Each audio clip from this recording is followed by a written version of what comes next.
What is the Oxford University entrance exam like? Depending on how well you do in the TSA and how good your personal statement is, they may offer you an interview. Which subjects you do will inform which entrance exam you sit, but a lot of them do the TSA, and that stands for the Thinking Skills Assessment. Now, the TSA is made up of both questions on verbal reasoning and questions on numerical reasoning, and it's really hard to revise for. The best thing you can do if you are sitting the TSA, from my personal experience, what I would recommend is get yourself this book, Think You Can Think. It tells you all the different types of questions you can get, and it also gives you some practice questions with model answers, which I found really helpful. Some of these are really hard, and having done some of these practice questions, when I sat my TSA, there was a lot of similar things that came up, and I was thinking, you know, I know how to do this because I'd seen it in the book before, even though it wasn't the same question. Some questions will be graphs like this. I mean, you can see my notes on here, like sort of speed equals distance over time, those sorts of things. But a lot of it, you can't really revise for. It's not content that you need to know.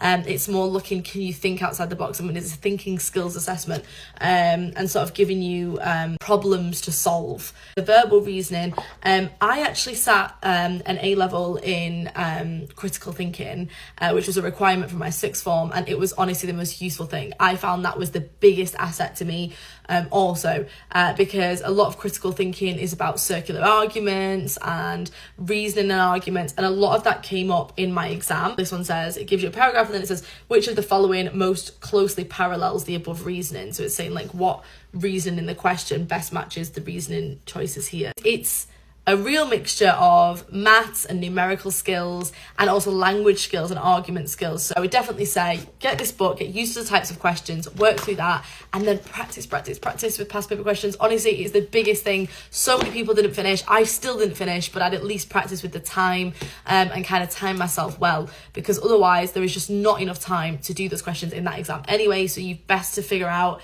how much time you should be spending on each one, work out which questions to prioritize, which you get the most marks for, and yeah, that would be my advice. So if you are taking the TSA or any other of the Oxford entrance exams this year, wishing you the best of luck, and if you've got any other questions about anything Oxford related, please just drop a comment below and I will make a video.